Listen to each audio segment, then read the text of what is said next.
2 பேரை சந்திக்கல. நீங்க ஒருத்தர் மதிப்புக்குரிய வைகோ நாடாளுமன்ற உறுப்பினர், அடுத்தது மதிப்புக்குரிய ஐயா பழ நெடுமாறன். இந்த 2 பேரையும் சந்திக்கல அப்படின்ற காரணம் கிடைச்சது. என்ன காரணம்? ஏன் சந்திப்பு தள்ளி போனது அல்லது மறுக்கப்பட்டதா அப்படின்னு கொஞ்சம் பேசணும்னா நல்லா இருக்கும். நெடுமாறன் ஐயாவை எனக்கு முறை என்னுடைய தந்தையாருக்குத்தான் மிகவும் நெருங்கி பழகினது. ஆனால் வைகோ அண்ணன் என்னுடைய தந்தையாரோடையும் என்னோடையும் நெருங்கி பழகி இருக்கிறார். ஆகவே எனக்கு அந்த ஏன் சந்திக்கிறதுக்கு கூட மறுத்தது எனக்கு அது மனதுக்கு மிகவும் கஷ்டமாக இருக்கின்றது. தனித்தமிழ் ஈழம் மட்டுமே கோரிக்கை. அப்படி இருக்கும்போது இப்படியாக நீங்கள் கேட்கறது, இந்த சந்திப்பு நடத்துவது அதற்கு நேர் எதிராக இருக்காதா அப்படின்றது தான் அவங்க தரப்பு சொல்லக்கூடிய ஒரு வாதமா இருக்குது. இதற்கு சரியான ஒரு பதில் நம்ம தரப்புல என்ன இருக்குங்க ஐயா? அப்படி என்றால் தேசிய தலைவரும் ஒரு தவறை செய்கிறார். தமிழ் தேசம் என்றதுதான் இங்க முக்கியம். தனித்தமிழீழம் தமிழ் தேசம் ஒரு ஐக்கிய இலங்கைக்குள்ள நாட்டை பிரிக்காமல் தமிழ் தேசத்தை அங்கீகரிக்க தயார் இல்லாத இடத்துல தமிழ் மக்கள் 77ல தமிழீழத்துக்கான ஆணையை வழங்கினார். இப்ப இருக்கக்கூடிய சூழ்நிலையில இதை தக்க வச்சுக்கிறதுக்கான ஒரு வழியாக இது இருக்கிறது. அதனால இந்த சமஷ்டி முறையை இப்போது நம்ம தக்க வைத்துக் கொள்வோம். தனித்தமிழ் ஈழம், தனித்தமிழ் நாடு என்பது அது நீண்ட கால கோரிக்கை, அதனுடைய இலக்கு அதுதான் நமக்கு அப்படின்னு சொல்ல வரீங்க. தேசிய தலைவரை கடவுளாக மதிக்கிற ஒருவர்கள் தேசிய தலைவர் கடைபிடித்த பாதை தவறு என்று சொல்றார்களா? திரு நெடுமாறன் அவர்களுக்காக இருக்கலாம், இல்லாட்டி வைகோ அண்ணன் அவர்களுக்காக இருக்கலாம், இல்லது யாராக இருக்கலாம். எங்களை சந்திச்சு நாங்கள் இந்த விஷயங்களை நேரடியாக அவரோட கதைச்சு பேசி நாங்கள் எங்களோட விஷயங்களை விளங்கப்படுத்திருக்கலாம். இந்த கேள்விகள் நாங்கள் சந்தித்த தலைவர்கள் மட்டத்திலும் இருந்தது. எங்களுடைய மக்களுடைய சரித்திரத்தை மறுதளிக்கிற வகையிலே நாங்கள் எந்த ஒரு முடிவும் எடுக்க போறதில்லை. இப்ப சீமான் அண்ணன் கூட எங்களோட கதைச்ச இடத்துல தனக்கு எங்களுடைய இந்த கூட்டாட்சி சமஷ்டி நிலப்பாடு சம்பந்தமாக ஆனால் தனக்கு அது வேறுபட்ட கருத்து இருக்கின்றது. ஆனா உங்களிடம் இருந்து நான் உங்களுடைய நியாயத்தை நேரடியாக கேட்க விரும்புகிறேன் என்ற அடிப்படையில தான் நாங்கள் தொடர்ந்தும் தமிழ்நாட்டுக்கு நாங்கள் வரப்போகிறோம்.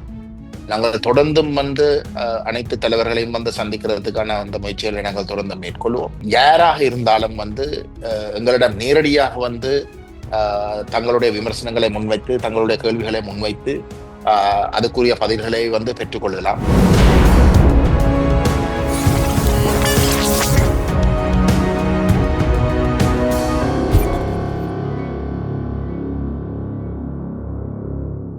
ராவணா பார்வையாளர்கள், தமிழ் உறவுகள் மற்றும் ராவணா நல விரும்பிகளுக்கு வணக்கம். புலமையர்ந்த தமிழ் உறவுகள் மற்றும் இங்கே இருக்கக்கூடிய எல்லோரும் எதிர்பார்த்து தொடர்ந்து என்னோடு பேசி கொண்டிருந்தது இலங்கையைச் சேர்ந்த நாடாளுமன்ற உறுப்பினர் மதிப்புக்குரிய கஜேந்திரகுமார் பொன்னம்பலம் அவர்களை நீங்கள் சந்திக்க வேண்டும், உரையாட வேண்டும் என்று நிறைய பேர் கேட்டுக்கிட்டு இருந்தீங்க. அந்த அடிப்படையில் அவரை நம்ம இன்னைக்கு சந்திக்கிறோம். ஐயா வணக்கம். வணக்கம் அண்ணே. ஐயா, இப்போ இன்னொரு கேள்வி உங்ககிட்ட என்னன்னா, இந்த தலைவர்கள்லாம் சந்திச்சு எல்லாருமே பேசியிருக்கீங்க. நீங்க யாரை சந்திச்சிங்கன்றதை நாங்கள் இங்கிருந்து தெரிஞ்சுக்கிட்டு இருந்தோம். 2 பேரை சந்திக்கல. நீங்க ஒருத்தர் மதிப்புக்குரிய வைகோ நாடாளுமன்ற உறுப்பினர், அடுத்தது மதிப்புக்குரிய ஐயா பழ நெடுமாறன். இந்த 2 பேரையும் சந்திக்கல அப்படின்ற காரணம் கிடைச்சது. என்ன காரணம்? ஏன் சந்திப்பு தள்ளி போனது அல்லது மறுக்கப்பட்டதா அப்படின்னு கொஞ்சம் பேசணும்னா நல்லா இருக்கும். நெடுமாறன் ஐயாவோட திரு ஐங்கரநேசன் அவர்கள் தொடர்பு கொள்ள முயற்சிக்கவும் நினைக்கிறேன் அவர் சந்திக்க விரும்ப இல்லை என்று ஒரு செய்தி சொல்லப்பட்டது. வைகோ அண்ணனோட நான் நேரடியாக தொடர்பு கொள்ள முயற்சித்தேன். அதே போன்று திரு ஐங்கரநேசன் அவர்களும் தொடர்பு கொள்ள முயற்சித்தவர். ஆனால் அவர்கள் தொடர்புக்கு வரவில்லை. அதுக்கு பிற்பாடு திரு நெடுமாறன் அவர்கள் ஒரு அறிக்கையம் விட்டிருந்தார். நான் நினைக்கிறேன் முதலமைச்சர் அவர்களுக்கு நாங்கள் சொன்ன விஷயங்களை கருத்தில் எடுக்கக்கூடாது அந்த அதன் பிரகாரம் நான் அந்த அறிக்கையை நான் நேரடியாக வாசிக்கவில்லை. ஆனால் எனக்கு சொல்லப்பட்டிருந்தது. அவை அதுதான் காரணமாக இருக்கு. அதில் என்னென்ன சொல்லக்கூடிய வார்த்தை, அவங்களுடைய வாதம் ஒரு தரப்பு என்ன அப்படின்னு வச்சுக்கலாம். நம்ம தனித்தமிழ் ஈழம் மட்டுமே கோரிக்கை. அப்படி இருக்கும்போது இப்படியாக நீங்கள் கேட்கறது, இந்த சந்திப்பு நடத்துவது அதற்கு நேர் எதிராக இருக்காதா அப்படின்றது தான் அவங்க தரப்பு சொல்லக்கூடிய ஒரு வாதமா இருக்குது. இதற்கு சரியான ஒரு பதில் நம்ம தரப்புல என்ன இருக்குங்க ஐயா? அப்படி என்றால் வந்தன தேசிய தலைவரும் வந்து ஒரு தவறை செய்கிறார். ம் ஏனென்றால் ம் ஆஹ் அஹ் இந்த தமிழர் ஈழத் தமிழர்களுடைய உரிமை சார்ந்த பயணம் என்றது ம் ஆஹ் ஆஹ் உரிமை சார்ந்த பயணம் என்றது வந்து ம் ஆஹ் தமிழ் தேசத்துடைய இருப்பை உறுதிப்படுத்துவது. ம் இலங்கை தீவிலே வந்து தமிழ் தேசத்தை திட்டமிட்டு ம் சிங்கள பௌத்த பேரினவாதம் வந்து அழிச்சு கொண்டு இருந்ததுதான் இனப்பிரச்சனை. ம் அந்த அழிவை ஏற்படுத்துவதற்கு சட்ட ரீதியாக ஒற்றையாட்சி முறைமை வந்து முழுமையாக உடன்பட்டு உதவி கொண்டு இருந்தது. ம் ஆகவே அந்த இனப்பிரச்சனைக்கு அத்திவாரமாக இருக்கிறது அந்த ஒற்றையாட்சி முறைமை. ம் ம் ஆகவே தமிழ் மக்களுடைய மூத்த தலைவர்கள் ம் தெளிவாக நாட்டை பிரிக்காமல் நாங்கள் சிங்களவர்களோட தொடர்ந்தும் ஏதோ ஒரு வகையில வாழுவதாக இருந்தால் ம் தமிழ் தேசம் அங்கீகரிக்கப்பட்டே ஆகணும், தமிழ் தேசம் பாதுகாக்கப்பட்டே ஆகணும். ம் தமிழ் தேசம் அங்கீகரிக்காமல், தமிழ் தேசம் பாதுகாக்கப்படாமல், தமிழ் தேசத்துடைய தனித்துவமான இறைமை ஏற்றுக்கொள்ளப்பட்டு நாங்கள் சுயநிர்ணய உரிமையை உள்ள, அதாவது நாட்டை பிரிக்காமல் முழுமையாக வந்து அனுபவிக்கக்கூடிய ஒரு நிலைமையை உறுதிப்படுத்தக்கூடிய ஒரு நிலைமையை ஏற்படுத்தணும். ம் அது மட்டும்தான் எங்களுக்கு நாட்டை பிரிக்காமல் வந்து ஒரு பாதுகாப்பை ஏற்படுத்தும். ம் அவ்வகையான ஒரு ஒரு பாதுகாப்பை ஏற்படுத்துறதாக இருந்தால் அது ஒரு கூட்டாட்சி முறை ஊடாக மட்டும்தான் முடியும். ம் ஆகவே நாங்கள் இந்த சமஷ்டி கோட்பாட்டை வந்து முன்வைக்கிறோம் என்று சொல்லித்தான் 49ஆம் ஆண்டுல இருந்து தமிழரசு கட்சியுடைய தந்தை செல்வநாயகம் அவர்களுடைய காலத்தில இருந்து ம் தமிழரசு கட்சியுடைய முதலாவது தேசிய மாநாட்டில் எடுக்கப்பட்ட தீர்மானத்தின் பிரகாரம், முதலாவது தீர்மானத்தின் பிரகாரம் வந்து தமிழ் தேசிய அரசியல் வளர்ந்து வந்தது. ம் அந்த தமிழ் தேசத்தை மறுத்து, தமிழ் தேசத்தை நிராகரித்து, தமிழ் ம் தேசத்துக்கு அழிவு காரணமாக சட்ட ரீதியாக இருக்கக்கூடிய ஒற்றையாட்சியை தொடர்ந்தும் பேணிக்கொண்டு இருந்த காரணமாக ம் தமிழ் தேசத்தை அப்படியாக இருந்தால் ம் பிரிஞ்சால் நாட் ம் தமிழ் தேசத்தை அப்படியாக இருந்தால் நாட்டை பிரித்தாவது தமிழ் தேசத்தை வந்து ஒரு தனிநாடு ஊடாகாவது நாங்கள் பாதுகாத்தே ஆக வேணும். ஏனென்றால் எல்லாத்தையும் எங்களுடைய அழிவை நாங்கள் தடுக்க முடியாத என்ற அடிப்படையில தான் ஆயுதம் ஏந்தி வந்து ஒரு தனிநாட்டை உருவாக்குறதுக்கான போராட்டம் முன்னெடுக்கப்பட்டது. போராட்டம் முன்னெடுக்கப்பட்டு கொண்டு இருந்த போல ம் பேச்சுவார்த்தை ரீதியாக ஒரு இணக்கம் கண்டு இந்த பிரச்சனைக்கு தீர்வு காண்றதுக்கு எடுத்த ஒவ்வொரு முயற்சியிலையும் ம் தமிழீழ தேசிய தலைவர் தெளிவாக ம் திம்பு கோட்பாடுகளை திம்பு முன்வைத்து பேச்சுவார்த்தையிலே முடிவு திம்பு பேச்சுவார்த்தையிலே எடுக்கப்பட்ட இணக்கப்பட்ட கோட்பாடுகளை, அதாவது தமிழ் தேசத்துடைய அங்கீகாரம், சுயநிர்ணய உரிமையை முழுமையாக அனுபவிக்கக்கூடிய ஒரு ஒரு ஒரு தீர்வு என்ற அடிப்படையிலே தேசிய தலைவர் வந்து ஒரு சமஷ்டி தீர்வை தான் முன்வச்சு பேச்சுவார்த்தைக்கு வந்து இணங்கி இருந்தார். அது இந்த கடைசியா நடைபெற்ற பேச்சுவார்த்தையிலே கூட அந்த நிலப்பாட்டை தான் வெளிப்படையாகவே வந்து அவர் எடுத்திருந்தார். ஆகவே தமிழ் தேசம் என்றதுதான் இங்க முக்கியம். தனித்தமிழீழம் வந்து தமிழ் தேசம் ஒரு ஐக்கிய இலங்கைக்குள்ள நாட்டை பிரிக்காமல் வந்து தமிழ் தேசத்தை வந்து அங்கீகரிக்க தயார் இல்லாத இடத்துல வந்து தமிழ் மக்கள் வந்து 77ல வந்து தமிழீழத்துக்கான ஆணையை வழங்கினார். அந்த ஆணை இன்றைக்கும் உயிரோடு இருக்கின்றது. அப்படிங்க சொல்றேன். அந்த ஆணையை நாங்கள் எந்த ஒரு இடத்திலையும் வந்து கேள்விக்கு உட்படுத்த தயார் இல்லை. அந்த ஆணையை இருக்கத்தக்கதாக இன்றைக்கு ஒற்றையாட்சி தொடர்ந்தும், நாங்கள் அந்த ஆணையை கொடுத்தாலும் வந்து இன்றைக்கு ஒற்றையாட்சி தொடர்ந்தும் இருக்கிறது.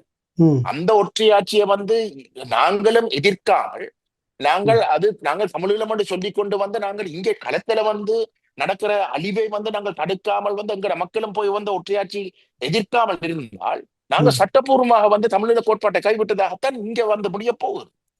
இதை தடுத்து நிப்பாட்டி ஆகணும். அதுதான் எங்களுக்கு கண்ணுக்கு முன்னாடி இருக்கக்கூடிய மிக முக்கியமான சவால்.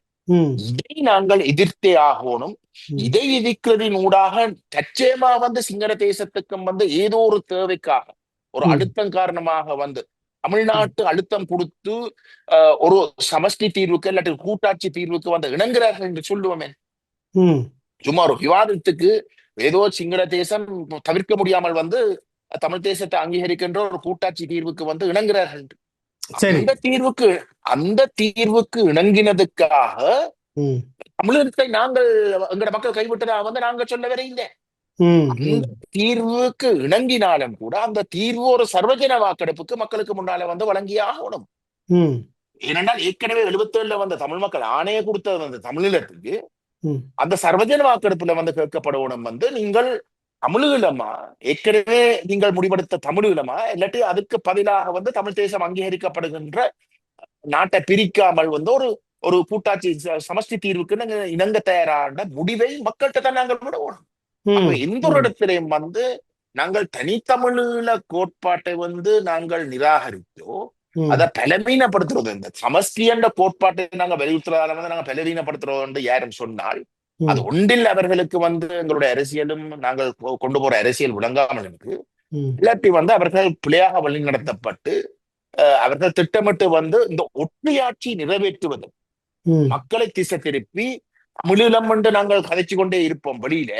ம் இங்கே வந்து உள்ள வந்து தமிழ் மக்கள், ம் தாயகத்தில் இருக்கக்கூடிய மக்கள் விஷயம் தெரியாமல் வந்து ஏமாற்றப்பட்டு ஒற்றையாட்சிக்கு இணங்க வைக்கிறதுக்குரிய ஒரு ஒரு ஒரு மிக தவறான ஒரு ஒரு அணுகுமுறைக்கு வந்து ம் அவர்கள் கொண்டு செல்லப்பட்டிருக்கார்கள், ஏமாற்றப்பட்டு கொண்டு செல்லப்பட்டிருக்கார்கள். அதாக ம் மட்டும்தான் இருக்கலாம். ம் அவே அதனுடைய எந்த அளவு வெளிப்பாடு தான் அவங்க தூரத்துக்கு எப்படி இப்படி ஒரு இது வந்து ஒரு புரிதலற்ற நிலை அப்படின்னு எடுத்துக்கலாங்களா அப்படின்னு நான் நினைக்கிறேன். என்னன்னா இப்ப இருக்கக்கூடிய சூழ்நிலையில இதை தக்க வச்சுக்கிறதுக்கான ஒரு வழியாக இது இருக்கிறது. அதனால இந்த சமஷ்டி முறையை இப்போது நம்ம தக்க வைத்துக் கொள்வோம். தனித்தமிழ் ஈழம், தனித்தமிழ் நாடு என்பது அது நீண்ட கால கோரிக்கை. அதனுடைய இலக்கு அதுதான் நமக்கு அப்படின்னு சொல்ல வரீங்க. நான் கேட்கிறேன் அண்ணே, எல்லாத்தையும் விடுவோம். ம் நாங்கள் சொல்ற இந்த சட்ட ரீதியான நியாயங்கள் எல்லாத்தையும் விடுவோம். அரசியல் ரீதியான நியாயம். ம் தேசிய தலைவரை கடவுளாக மதிக்கிற ஒருவர்கள் ம் தேசிய தலைவர் வந்து கடைபிடித்த பாதை தவறு என்று சொல்றார்களா? ம் ம் தமிழீழ கோட்பாட்டுக்கு விசுவாசமாக செயல்பட்ட தேசிய தலைவர் வந்து ம் பேச்சுவார்த்தைகளுக்கு போகின்ற பொழுது ம் அவர் தமிழீழத்துக்காக பேசவில்லை. ம் தமிழீழத்துக்கு மாற்றுடா, தனிநாட்டுக்கு மாற்றுடாக தமிழ் தேசத்தை பாதுகாக்கக்கூடிய மாற்று வழிகளுக்காகத்தான் பேசினார். ம் அந்த அடிப்படையில தான் இந்த சமஷ்டி கோட்பாட்டை வந்து பேச்சுவார்த்தைக்கு வந்து திம்பு கோட்பாடுகளின் அடிப்படையில வந்து ஒரு கூட்டாட்சி முறைக்கு வந்து அவர் ஒரு ஒரு பேச்சுவார்த்தையை நடத்தி ஒரு இணக்கப்பாட்டை ஏற்படுத்துறதுக்குரிய முயற்சிகளை அந்தந்த ம் நேரங்கள்ல வந்து எடுத்த. ம் அவை எங்களை விடுங்கோ, நாங்க சொல்ற தத்துவத்தை விடுங்கோ. ம் தேசிய தலைவர் கடைபிடித்த ம் கடந்த 35 வருஷமாக அவர் இந்த விடுதலை போராட்டத்தை முன்னெடுத்த இடத்துல ம் எல்லாராலையும் அங்கீகரிக்கப்படுகின்ற ஏக தலைவராக வந்து அங்கீகரிக்கப்படுகின்ற தேசிய தலைவரை வந்து நாங்கள் ம் நாங்கள் கேள்விக்குட்படுத்துறோமா? எனக்கு அது விளங்கு. இல்ல ம் நாங்கள் நாங்கள் தமிழ் தேசிய கூட்டமைப்புண்ட ஒரு பங்காளி கட்சி தலைவராக வந்து 10 வருஷமாக இருந்தார்கள். நான் ம் வந்து தமிழ் தேசிய கூட்டமைப்புடைய தலைவருடைய வழிகாட்டல்ல வந்து தமிழ் தேசிய கூட்டமைப்புடைய வெளிவிவகார குழுவுக்கு இணைப்பாளராக வந்து நான் செயல்பட்டேன். ம் மாமனிதர் ஜோசப் பரராசிங்கம் தலைவராக இருக்கேன். ம் நாங்கள் ஒவ்வொரு கட்டத்திலையும் வந்து நாங்கள் வெளிநாட்டுக்கு சென்று வந்து நாங்கள் அந்த நாடுகளோட நாங்கள் பேசின பொழுது வந்து நாங்கள் தமிழ் தேசம் அங்கீகரிக்கின்ற படுகின்ற சமஷ்டி தீர்வை தான் வலியுறுத்தினோம். ம் ம் அப்ப தேசிய தலைவருடைய வழிகாட்டல்லே நாங்கள் எடுத்த நிலைப்பாட்டு ம் இன்றைக்கு வந்து கேள்விக்குட்படுத்துற வகையில வந்து யாரும் சொல்றாங்கன்னா வந்து அது அவர்கள் நிச்சயமாக வந்து பிழையாக வழிநடத்தப்பட்டிருக்கிறார்கள் என்றதான் எங்களுடைய கருத்து. திரு நெடுமாறன் அவர்களுக்காக இருக்கலாம், இல்லாட்டி வைகோ அண்ணன் அவர்களுக்காக இருக்கலாம், இல்லை வேறு யாராக இருக்கலாம். ம் எங்களை சந்திச்சு நாங்கள் இந்த விஷயங்களை வந்து நேரடியாக அவரோட வந்து கதைச்சு பேசி வந்து நாங்கள் எங்களோட விஷயங்களை வந்து விளங்கப்படுத்திருக்கலாம். இந்த கேள்விகள் நாங்கள் சந்தித்த தலைவர்கள் மட்டத்திலும் இருந்தது. ம் ம் ம் அது கேள்வி இல்லாமல் இருக்க முடியாது. கேள்வியை கட்டாயம் இருக்கத்தான் வேணும். ம் இந்த ம் கேள்வியை கேட்கப்பட்டத்தான் ஆகணும். ஆகவே எந்த ஒரு இடத்திலையும் வந்து நாங்கள் வந்து எங்களுடைய மக்களுடைய சரித்திரத்தை வந்து மறுதளிக்கிற வகையிலே ம் நாங்கள் எந்த ஒரு முடிவும் எடுக்க போறது இல்லை. ம் ம் புரியுது புரியுது. இப்ப வந்து ஐயா சரியான ஒரு விளக்கத்தை சொல்லிக்கிங்க. வந்து தமிழ்நாட்டுக்குள்ள அப்படின்னு பார்க்குறப்ப தோழர் திருமாவளவன் அவர்களோடு இணைந்து தான் நீங்க போய் முதலமைச்சரை சந்திச்சு பேசுறீங்க. திருமாவளவனும் இந்த சமஷ்டி இப்ப இருக்கக்கூடிய இந்த கோரிக்கை சரியானது அப்படின்ற நிலைப்பாட்டோட தான் உங்களை அணுகி அங்க முதலமைச்சர்கிட்ட கொண்டுட்டு போறாரு. முதலமைச்சரும் அது சரியானது, நான் ஒன்றிய அரசுக்கு எங்களால் முடிந்த அந்த அழுத்தத்தை கொடுப்பேன் அப்படின்னு அவர் சொல்ல வராரு. அடுத்து நீங்க தேசிய கட்சின்னு சொல்லக்கூடிய பாரதிய ஜனதா கட்சியும் இந்த சமஷ்டி முறைதான் இப்பொழுது ஏற்புடையது, எங்கள் தரப்பில் என்ன முடியுமோ அதை நாங்கள் செய்வதா நாங்கள் சொல்லியிருக்கிறதா சொல்றாரு அவரு. அதுக்கு அடுத்த தலைவர்கள் பார்த்தீங்கன்னா இந்த தமிழ் தேசிய களத்தில் விடாமல் இருந்துகிட்டு இருந்த தோழர் இவர் வேல்முருகனும் வந்துட்டு இந்த இதை உங்களுடைய சந்திப்பு நியாயமானது, இது ஏற்புடையது, இந்த கோரிக்கை அப்படின்னு எடுத்துக்கிறாரு. ஒரு மதிப்புக்குரிய சீமான் அவர்களும் அந்த நிலைப்பாட்டில் தான் இருக்கிறார். இப்போ இருக்கக்கூடிய சூழ்நிலையில் இதுதான் அப்படின்னு கிட்டத்தட்ட தமிழ்நாட்டில் இருக்கக்கூடிய அதிக பெரும்பான்மை தலைவர்கள் இந்த புரிதலுக்குள்ளாக வந்து ஏற்றுக்கொண்டு உங்களுடைய சந்திப்பு சரியானது, இன்னும் விரிவுபடுத்த வேண்டும், இன்னும் ஒரு களத்தை விரிவாக்க கொண்டுட்டு போகணுன்ற ஒரு புரிதலோடு இருக்கும்போது வைகோ அவர்களும் மதிப்புக்குரிய ஐயா பழநெடுமாறன் அவர்களும் ஏன் அந்த மாறுபட்ட அந்த கோணத்தோட இன்னும் நிற்கிறாங்க அங்கே? இன்னைக்கு இருக்கக்கூடிய சூழ்நிலைக்கு தனி தனி ஈழம் அப்படின்றது இப்ப நேரடியா இலங்கை பேரினவாத அரசோடு பேசி அல்லது வேற சர்வதேச வாக்கெடுப்புன்றது நடத்துறதுக்கான எது அருகில் இல்லை, இப்ப இல்லை. ஆனால் ஏன் இவங்க இந்த இந்த புரிதலோடு இருக்கிறாங்க இந்த ரெண்டு தலைவர்கள்? என்ன காரணம்னு நீங்க நினைக்கிறீங்க ஐயா? உண்மையிலே எனக்கு நெடுமாறன் ஐயாவை எனக்கு விட என்னுடைய தந்தையாருக்குத்தான் மிகவும் ஆமா ஆமா ஆமா நெருங்கி பழகினவர். ஆமா. ஆனால் வைகோ அண்ணன் என்னுடைய தந்தையாரோடையும் என்னோடையும் வந்து நெருங்கி பழகி இருக்கிறார். ஆகவே எனக்கு அந்த ஏன் சந்திக்கிறதுக்கு கூட வந்து மறுத்தது வந்து எனக்கு அது மனதுக்கு மிகவும் கஷ்டமாக இருக்கின்றது. ஆனால் என்னை பொறுத்தவரையிலே நாங்கள் நாங்கள் தொடர்ந்தும் தமிழ்நாட்டுக்கு நாங்கள் வரப்போகிறோம். நாங்கள் தொடர்ந்தும் வந்து அனைத்து தலைவர்களையும் வந்து சந்திக்கிறதுக்கான அந்த முயற்சிகளை நாங்கள் தொடர்ந்து மேற்கொள்வோம்.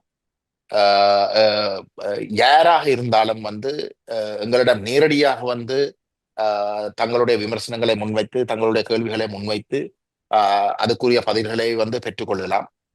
அதுதான் முறை என்ன பொறுத்தவரை. இதுல ஒரு இன்னொரு சந்திப்பை விட்டுட்டேன். மருத்துவர் ராமதாஸ் பாட்டாளி மக்கள் கட்சி ஒரு மூத்த தலைவராக இருக்கக்கூடிய அவரையும் நீங்கள் சந்திச்சீங்க. இந்த விடயத்தை நீங்க வைக்கிறப்ப அவர் என்ன சொல்லி இருந்தாருங்க ஐயா? அவர் கடந்த நவம்பர் மாதம் 25ஆம் தேதி திருகோணமலையில வந்து இந்த புத்த சிலையை வந்து அங்க கடற்கரையில வந்து போயிட்டு அங்க ஒரு விகாரை ஒன்று கட்ட வழிகிட்ட சம்பவத்தை அண்டி அவர் ஒரு அறிக்கை விட்டிருக்கிறார். அந்த அறிக்கையில வந்து அவர் தெளிவாக சொல்லியிருக்கிறார் வந்து அவசரமாக வந்து ஒரு கூட்டாட்சி முறைமை உருவாக்கணும். ஒரு கூட்டாட்சி முறைமையை உருவாக்கி வடகிழக்கு தமிழர் தாயக நிலப்பரப்புக்கு வந்து ஒரு சுயாட்சி வழங்குவதன் ஊடாக மட்டும்தான் இந்த அனைத்து மோசமான செயல்பாடுகளை வந்து நாங்கள் தடுத்து நிப்பாட்டலாம் என்ற கருத்தை அவராகவே வந்து வெளியிட்டிருந்தார். ஆகவே நாங்கள் அவருக்கு இந்த கருத்துக்களை சொன்ன இடத்துல வந்து அவர் அந்த அறிக்கையை வந்து எங்களுக்கு சுட்டி காட்டி நாங்கள் அவர்களை சந்தித்து இந்த விஷயங்கள் விளக்கங்களை கொடுக்கறதுக்கு முன்பதாகவே வந்து தன்னுடைய நிலப்பாடு அதுதான். ஆகவே அதுல நாங்கள் உறுதியாக இருக்கிறோம். நீங்கள் கட்டாயம் வந்து நீங்கள் நம்பி போகலாம் என்ற கருத்தை சொல்லியிருந்தார். ஆகவே எங்களை பொறுத்தவரையில நாங்கள் சந்தித்த அனைத்து தரப்புகளும் இப்ப சீமான் அண்ணன் கூட எங்களோட கதைச்ச இடத்துல வந்து தனக்கு வந்து எங்களுடைய இந்த கூட்டாட்சி சமஷ்டி நிலப்பாடு சம்பந்தமாக ஒரு சிலர் வந்து அது அந்த நிலப்பாட்டு தவறு என்ற அடிப்படையில வந்து பேசியிருந்தார்கள். ஆனால் தனக்கு வந்து அது வேறுபட்ட கருத்து இருக்கின்றது. ஆனா உங்களிடம் இருந்து நான் உங்களுடைய நியாயத்தை வந்து நேரடியாக கேட்க விரும்புகிறேன் என்ற அடிப்படையில தான் கேட்டுவேன். ஆகவே எல்லா தலைவர்களும் என்னை பொறுத்தவரையில வந்து சில வேளையில வந்தானே அந்த விளக்கங்கள் இருந்திருக்காது. எங்களுடைய நிலப்பாடு எது என்றதை வந்து அவர்கள் ஒரு நுணுக்கமாக வந்து அறிஞ்சு கொள்றதுக்கான வாய்ப்புகளும் இருந்திருக்காது. எங்களுடைய நிலப்பாடுகள் எங்களுடைய அரசியல் சம்பந்தமாக பாரிய தவறான பிரச்சாரங்களும் வந்து மிக தீவிரமாக வந்து நடைபெற்றுக் கொண்டிருக்கிற ஒரு கால பகுதி. சரிங்களா, ஒரு தரப்பு வந்து ஒற்றையாட்சிக்குள்ள இருக்கக்கூடிய 13ஆம் திருத்தத்துக்குள்ள முடக்கிறதுக்கு ஒரு தரப்பு முயற்சிக்கிறார்கள். இன்னொரு தரப்பு வந்து தேசிய மக்கள் சக்தி அரசாங்கத்தோடு இணைந்து இந்த சுமந்திரன் போன்ற தரப்புகள் வந்து ஐக்கிய ராஜ்ய அரசியலமைப்பை வந்து அங்கீகரிக்கிறதுக்கு முயற்சிக்கிறார்கள். அவை இவ்வகையான தரப்புகள் வந்து தங்களுடைய முகவர்களை கொண்டு பாரிய குழப்பங்களை ஏற்படுத்துகிறார்கள். அவை எங்களை சந்திச்சு கருத்து கேளுங்க, கருத்தை முன்வைக்கிறோம். ஆகவே நாங்கள் விட போறது இல்லை. இதுல ஒரு விடயம் நல்ல நீங்க ஒரு சந்திப்பு மருத்துவர் ராமதாஸ் அவர்கள் வந்துட்டு 91 96 செல்வி ஜெயலலிதா அவர்கள் காலகட்டம், 91 முன்னாள் பிரதமர் ராஜீவ்காந்தி அந்த படுகொலைக்கு பிறகான காலகட்டம் தடை செய்யப்பட்டிருந்தது இயக்கம். ஆதரிப்பவர்களுக்கு 7 ஆண்டு சிறை தண்டனை என்று அன்னைக்கு இருந்த காவல்துறை தலைவர் டிஜிபி தேவாரம் வந்து அறிவிக்கிறாரு. யாருமே அதை பற்றி பேசலை, இல்லை ஒரு நிலை அப்படியே ஒரு ஸ்தம்பித்து போயிருந்த அந்த காலகட்டத்தில் தடையை உடைக்கும் விதமாக பாட்டாளி மக்கள் கட்சி தலைவர் இதே மருத்துவர் ராமதாஸ் அவர்கள் தான் 7 ஆண்டு என்ன 70 ஆண்டு சிறை என்றாலும் நாங்கள் எதிர்கொள்ள தயார் அப்படின்னு சொல்லிட்டு பிரம்மாண்டமாக இந்த சென்னை மாநகரம் குலுங்குற அளவுக்கு ஒரு மிகப்பெரும் ஒரு பேரணியை வந்து நடத்தி காட்டினார் தேசிய தலைவர் அவருடைய பதாகைகளோடு. அப்படியான உணர்வு இங்கே இன்னும் இருக்குது. தலைமைகள் வந்து நீங்க சொல்வதை போல ஒருங்கிணைத்து எல்லோரும் பேசிக்கிட்டு இருக்கிறாங்க. நீங்க சொல்லக்கூடிய அந்த கருத்தை உள்வாங்கி சரி தவறு என்பதை உள்வாங்கும்போது 2 கட்சி தலைவர்கள் மட்டும் குறைந்தபட்சம் நீங்கள் வந்து கஜேந்திரகுமார் பொன்னம்பலம் அவர்கள் வந்து ஒரு நாடாளுமன்ற உறுப்பினர் மட்டும் என்பதாக அப்படி இல்லாம, அந்த மக்களுடைய பிரதிநிதி, அந்த மக்கள் சார்பாக ஒரு கருத்தை தாங்கி வந்திருக்கக்கூடியவர்கள். அவர்களை சந்தித்து பேசுவோம். முரண்பாடு இருந்தாலும் நேருக்கு நேராக உட்கார்ந்து வந்து உங்களுடைய கருத்தில் எங்களுக்கு முரண்பாடு இல்லை என்று சொல்லியிருக்க வேண்டும். வைகோ அவர்களும், பழ நெடுமாறன் அவர்களும். இப்படி நிராகரித்தது வந்து ஏற்புடையதா அப்படின்ற ஒரு கேள்வி எனக்கும் வழியாக இருக்கிறது. அதை பற்றி உங்களுடைய இறுதி கருத்தா நீங்க என்ன வைக்கிறீங்க ஐயா? ஆமா, இருவரும் எங்களுடைய தமிழில உரிமை போராட்டத்துக்கு வந்து குரல் கொடுத்தவர்கள். ஆமா. அவர்கள் தொடர்ந்தும் அவர்கள் அந்த உறுதியாக இருக்கணும்ன்றதான் எங்களுடைய உண்மையான விருப்பம். அந்த வகையில வந்து நாங்கள் மற்றவர்கள் போன்ற அல்ல. நாங்கள் உண்மையிலே வந்து நாங்கள் 2009 தேசிய தலைவராக உருவாக்கப்பட்ட தமிழ் தேசிய கூட்டமைப்பு போருக்கு பிற்பாடு வந்து ஒற்றையாட்சிக்குள்ள இருக்கக்கூடிய 13ஆம் திருத்தத்தை தீர்வாக ஏற்றுக்கொள்ள தயார் என்று சொன்ன இடத்துல மக்கள் எங்களை தூக்கி எறிவார்கள் என்று தெரிஞ்சு கொண்டு வந்து நாங்கள் அது ஒரு தவறான முடிவு, நாங்கள் அது அவ்வகையான ஒரு தவறான பாதைக்குள்ளே நாங்கள் தொடர்ந்து இருக்க முடியாது, அதுக்கு நாங்கள் பலன் சேர்த்து கொடுக்க கூடாதுன்னு சொல்லி நாங்கள் எங்களை இருந்த பதவியிலும் தூக்கி எறிஞ்சு வெளியே வந்தார்கள். ஆகவே நாங்கள் அப்படி செயல்பட்டு கஷ்டப்பட்டு வந்து வளர்த்து வந்து இன்றைக்கு அங்கீகாரம் பெறுகின்ற ஒரு இடத்திலே நாங்கள் போய் அந்த பாதையை வந்து கைவிட போறது இல்லை. சொல்றேன், அந்த பாதையில இறுக்கமாக இருந்து துணிஞ்சு நின்று பிடிச்சபடியால் தான் மக்கள் எங்களுக்கு இன்றைக்கு அங்கீகாரத்தை கொடுக்கிறார்கள்.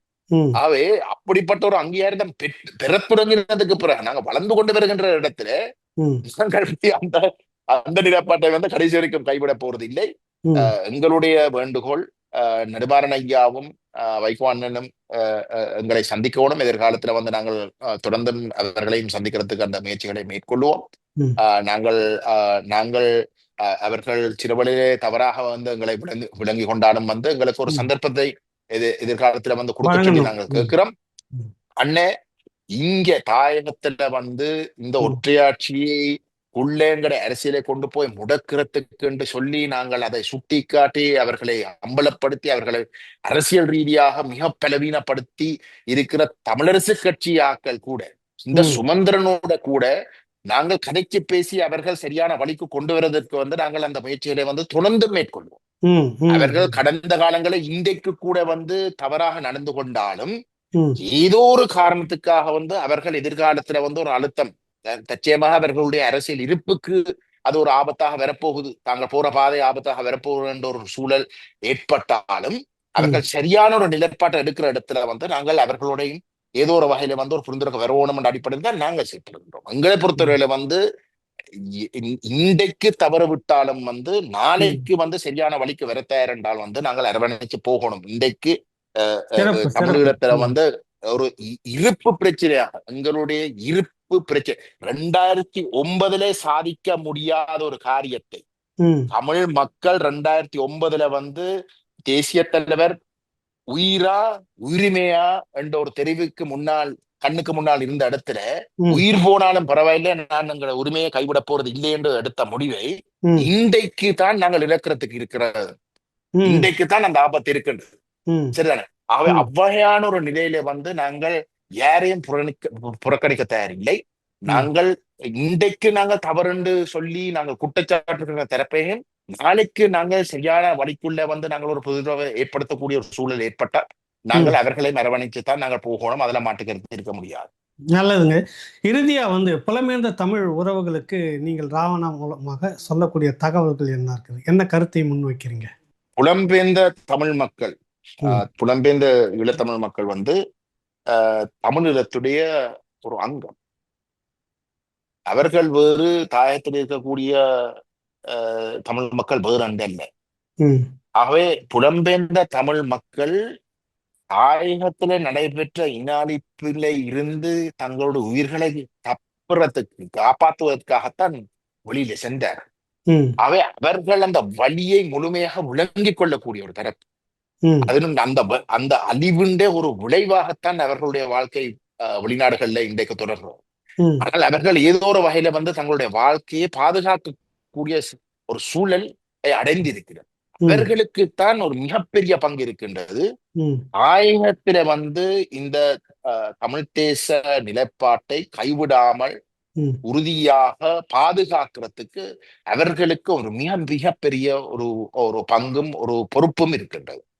அவர்கள் இதிலே தெளிவடைந்து முழுதாக இந்த ஏக்கிய ராஜ்ய அரசியலமைப்பையும் ஒற்றையாட்சிக்குள்ளே இருக்கக்கூடிய 13ஆம் திருத்த இன்றைக்கு இருக்கக்கூடிய யாப்பையும் நிராகரித்து தமிழ் தேசம் அங்கீகரிக்கப்படுகின்ற, தமிழ் தேசத்துடைய தனித்துவமான இறமை அங்கீகரிக்கப்படுகின்ற சுயநிர்ணய உரிமையை முழுமையாக அனுபவிக்கக்கூடிய ஒரு கூட்டாட்சி முறையை, சமஷ்டி முறையை வலியுறுத்துறதுக்கு அனைத்து தரப்புகளும் இந்த நேரத்துல ஒன்றிணைய வேணும் என்பதை நான் உரிமையோட கேட்க விரும்புகின்றேன். அவ்வகையிலே நாங்கள் அழுத்தம் கொடுத்த ஒரு தீர்வுக்கு இணங்க வச்சாலும் அந்த தீர்வு ஒரு சர்வஜன வாக்கெடுப்புக்கு வடகிழக்குல வாழுகின்ற தமிழ் மக்களுக்கு முன்னால கொண்டு நிறுத்தியாகணும். ஏனென்றால் இன்றைக்கு எங்களுடைய மக்கள் தமிழீழத்துல தனித்தமிழீழத்துக்கு தான் நானே வழங்கி இருக்கிறார்கள். ஆகவே நாங்கள் ஒரு தீர்வை இன்றைக்கு இந்த ஒற்றையாட்சிக்குள்ள வெளியில வருவதற்காக ஒரு தீர்வை முன்வைத்து நாங்கள் கடும் அழுத்தத்தை கொடுத்து ஒரு தீர்வை பெற்றுக்கொண்டாலும் இறுதி முடிவு மக்கள்கிட்ட தான் நாங்கள் விட்டே ஆகணும். ஆகவே இந்த சர்வஜன வாக்கெடுப்பு என்ற விஷயத்தை நாங்கள் இல்லாமல் செய்யறதுக்கு நாங்கள் இந்த சமஷ்டி கோரிக்கையை முன்வைக்கிற சந்தேகம் எவருக்கும் இருந்தால் அது அவர்கள் தங்களுடைய மனதிலிருந்து முற்றுமுழுதாக அகற்றலாம். ஆனால் ஒற்றையாட்சி நீடிக்கிற ஒவ்வொரு நாளும் தமிழீழ தேசம் அழிஞ்சு கொண்டு இருக்கிறதை அவர்கள் தெளிவாக விளங்கி கொண்டு ஒரு முடிவுக்கு வர வேண்டும் என்று நான் கேட்டுக்கொள்ள விரும்புகிறேன். நல்லது. இங்க இருக்கக்கூடிய இந்த தலைவர்கள் திருமாவளவன், அடுத்தது தமிழக முதலமைச்சர் வழியா போய் சந்திக்கிறீங்க, எதிர்கட்சி தலைவர் எடப்பாடி அவர்களை சந்திச்சிங்க, அவர் தேசிய கட்சி தலைவர் நயனார் நாகேந்திரன், அவர் வாழ்வுரிமை கட்சி வேல்முருகன் அவர்கள், பாட்டாளி மக்கள் கட்சி மருத்துவர் ராமதாஸ், சீமான், எல்லோருக்கும் பொதுவாக இருக்கக்கூடியது தனித்தமிழீழ கோரிக்கை கொள்கை அப்படின்றது தான். ஆனால் இந்த கால சூழ்நிலை இப்படியாக இருக்கிறது என்பதை சமஷ்டி இப்பொழுது தேவை என்ற உங்களுடைய வலியுறுத்தலை இவர்கள் ஒப்புக்கொள்கிறார்கள் அப்படின்னு நம்ம எடுத்துக்கலாங்களா? ரெண்டும் நான் தெளிவுபடுத்துற ரெண்டு முரண்பட்ட நிலைப்பாடுகள் அல்ல, ரெண்டும் ஒத்து போகக்கூடிய நிலைப்பாடு. நாங்கள் தமிழ் தேசத்தை தான் வலியுறுத்துகின்றோம். ரெண்டுக்கும் தமிழ் தேசத்துடைய பாதுகாப்பை தான் நாங்கள் தேடுறோம். சரிதானே? தமிழ் தேச பாதுகாப்பு நீங்கள் உள்ளக ரீதியாக ஒரு சமஷ்டி தீர்வு ஊடாக, ஒரு கூட்டாட்சி முறைமை ஊடாக தமிழ் தேசம் அங்கீகரித்து நீங்கள் கொடுக்க தயார் இல்லாட்டி நாங்கள் ஏற்கனவே எடுத்திருக்கிற தமிழீழ கோட்பாட்டை நாங்கள் தீவிரமாக முன்னெடுப்போம்.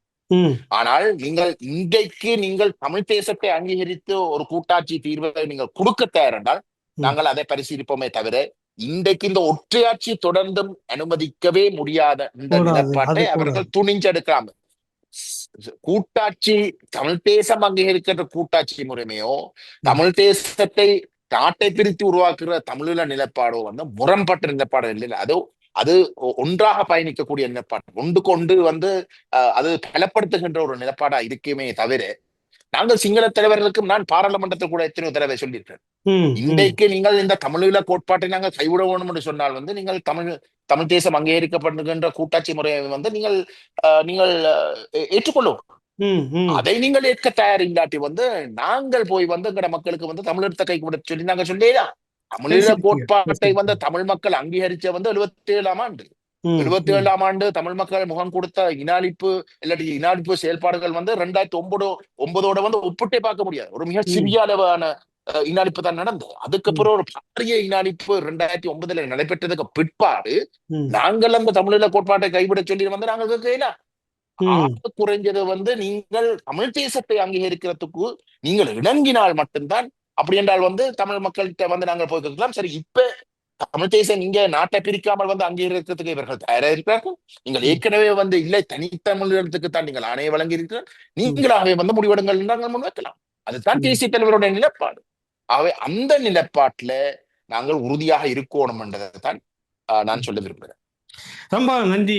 உங்களுடைய நெருக்கடியான நேரத்துல இப்படி ஒரு சந்திப்பை விவரமா எல்லா மக்களுக்கும் சொல்லணுன்றதுக்காக ராவணா வலைவலிக்கு நேரம் ஒதுக்கி இப்படியான நேர்காணலை கொடுத்தமைக்கு நன்றி. வணக்கம். நன்றி, வணக்கம். என்னுடைய நிறுவனமான S health care solution multi speciality physiotherapy clinic, Shanti colony, Anna Nagar, சென்னையில் 15 வருடங்களுக்கு மேலாக இயங்கி கொண்டு வருது. சென்னையில் பல பகுதியில் எங்களுடைய பிரான்ச்சஸ் இருக்குது. மேலும் இதை தொடர்பு கொள்வதற்கு 9600038046 அப்படிங்கிற எண்ணை தொடர்பு கொள்ளலாம். அல்லது 9150211185 அப்படிங்கிற எண்ணுக்கு தொடர்பு கொள்ளுங்கள். உங்களுடைய ஆலோசனைக்காகவும் அப்பாயின்மெண்ட்டுக்காகவும் இந்த நம்பரில் தொடர்பு கொள்ளலாம். உங்களுடைய சந்தேகங்களுக்கு வாட்ஸ்அப் மூலியமாகவும் எங்களிடத்தை தொடர்பு கொள்ளலாம். உங்களுடைய சந்தேகங்களை நீக்கிறதுக்காகவும் ட்ரீட்மெண்ட் குறித்த தெளிவான விளக்கத்தையும் நான் உங்களுக்கு வாட்ஸ்அப் மூலியமாக சொல்கிறோம். ஆன்லைன் கால்லையும் எங்கள்கிட்ட அப்பாயின்மெண்ட் இருக்குது.